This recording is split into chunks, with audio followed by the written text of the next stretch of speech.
ரஹ்மத்துல்லாஹி முஸ்லிம் இந்த சஹாபாக்கள் மிக கொடூரமான முறையில் கொலை செய்யப்பட்ட வரலாறுகளை நாம் கேள்விப்பட்டிருக்கிறோம்.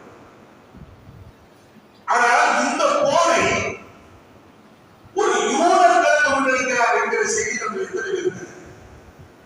அல்லாஹ் அந்த யூதருடைய பெயர் தான் முஹைரி என்கிற ஒரு யூதர். மிகப்பெரிய பணக்காரர். அதே நேரத்தில் மார்க்கப்பற்றுள்ளவர்.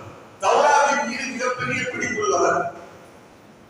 முந்தைய வேதங்களை சரியாக உணர்ந்து நடக்கக்கூடியவர்கள் அவர்கள். நபிகள் ஸல்லல்லாஹு அலைஹி வஸல்லம் அவர்கள் மதீனாவுக்கு வந்ததற்கு பின்பாக தங்களுடைய நேரத்தில் சொல்லப்பட்டிருக்கக்கூடிய இறுதி தூதருடைய அந்த அடையாளங்கள், அவரோடு இருக்கக்கூடிய தோழர்களுடைய பண்புகள், இவைகளை பற்றியெல்லாம் ஆய்ந்து தன்னுடைய வேதத்தோடு ஒப்பிட்டு பார்த்து நபியோடு இணக்கமானவர்கள், நட்பு கொண்டவர்கள் முஹைரி என்று சொல்லக்கூடிய உஹது போர்க்களத்தில் கலந்து கொண்ட சஹாபாக்களோடு கலந்து கொண்டவர்களில் இந்த முஹைரி இருக்கக்கூடிய யூதருக்கு சும்மா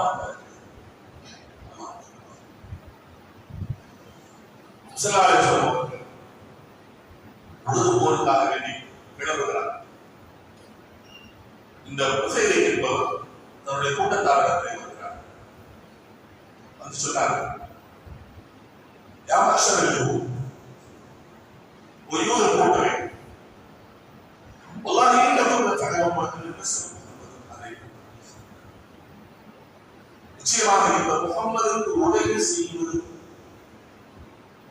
உங்கள் மீது கடமையானது. எனவே எல்லோரும் இந்த முஹம்மது புறப்படுகிற இந்த போர்க்களத்திற்கு வாருங்கள், அவருக்கு உதவி செய்வது நம்முடைய கடமை என்பதாக அழைப்பு கொடுக்கிறார்.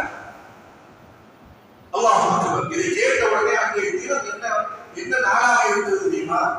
உஹது போர் நடந்த நாள், விசுவாசம் கிளம்பியது நாள் சனிக்கிழமையாக இருந்தது. உடனே யூதர்கள் எல்லாம் சொன்னார்கள்,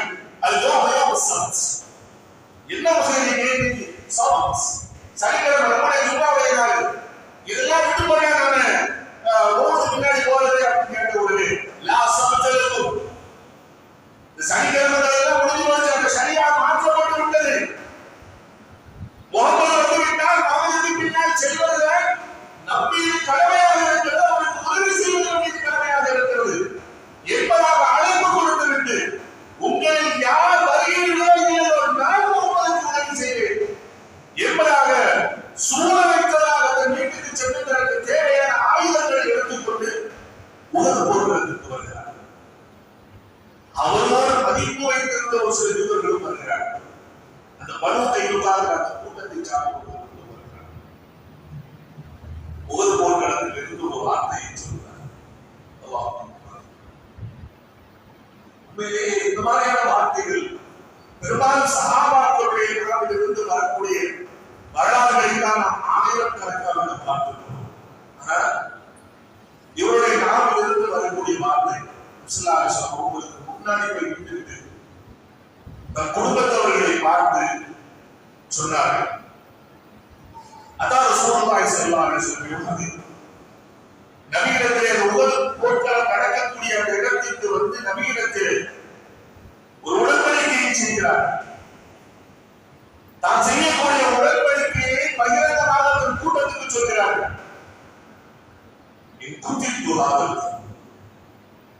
இந்த எதிர்கள் நடக்கின்ற போரில் நான் கொல்லப்பட்டால் என் பொருள்கள் எல்லாம், என் சொத்துக்கள் எல்லாம் இந்த முஹம்மதுக்கு சொந்தமாகும். அவர் அல்லாஹ் எதை விரும்புகிறாரோ அதையெல்லாம் தன்னுடைய சொத்தை அவர் செய்து கொள்ளட்டும் என்பதாக மிக தெளிவாக பிரகடனப்படுத்துகிறார். நபியை முன்னால் வைத்துக் கொண்டு அபூபக்கர் இருக்கிறார், உமர் இருக்கிறார், சஹாபாக்கள் இருக்கிறார்கள். எல்லோருக்கும் மத்தியிலே இந்த பிரகடனத்தில் உத்தேசித்துள்ளார்களோ இந்த இடம் நான் இந்த போரில் கொல்லப்பட்டால் முஹம்மது என்னுடைய சொத்துக்கள் எல்லாம் இந்த முஹம்மதுக்கு சொந்தம்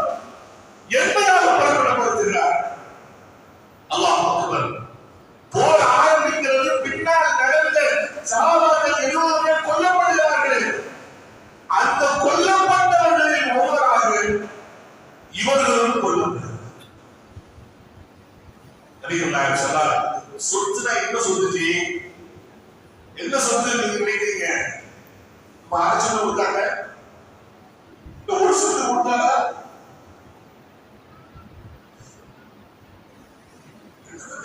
ஏழு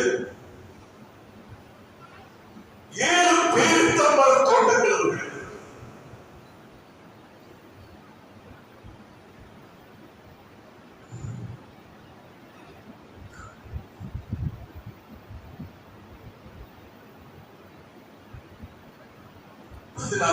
அமைச்சிருக்கக்கூடிய பகுதியில் 7 தோட்டங்களுக்கு சொந்தக்கார முதலாளி. ஒவ்வொரு பேரித்தம்பர தோட்டங்களிலும் 200-300க்கும் மேற்பட்ட பேரித்தம்பரங்கள் இருக்கு. அத்தோட சொத்து நபிக்குள்ளது சொல்லிதான் போகிறார். உண்மையிலேயே என்ன நினைக்கிறீங்க தெரியுமா? இஸ்லாமிய வரலாறுகள்ல வக்ஃபுடைய சொத்து சம்பந்தமான வரலாறுகள் நீங்க பாத்தீங்கன்னா, இந்த உம்மத்தினுடைய 2வது வக்ஃப் சொத்து என்றால் புகையினுடைய சொத்து.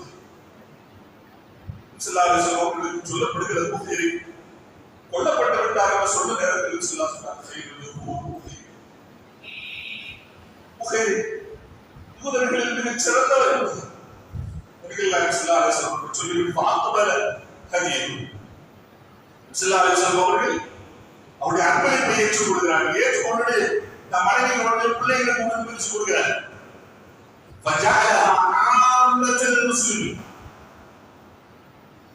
எனக்கு அன்பளிப்பாக வழங்கப்பட்ட சொத்தை இந்த மதினாவில் இருக்கக்கூடிய ஒட்டுமொத்த முஸ்லிம்களுடைய வக்ஃபாக நான் ஆக்குகிறேன் என்பதாக அந்த 7 தோட்டத்தை நபிகள் நாயகம் ஸல்லல்லாஹு அலைஹி வஸல்லம் உம்மத்தை முகமதற்கு வக்ஃப் செய்கிறார்கள்.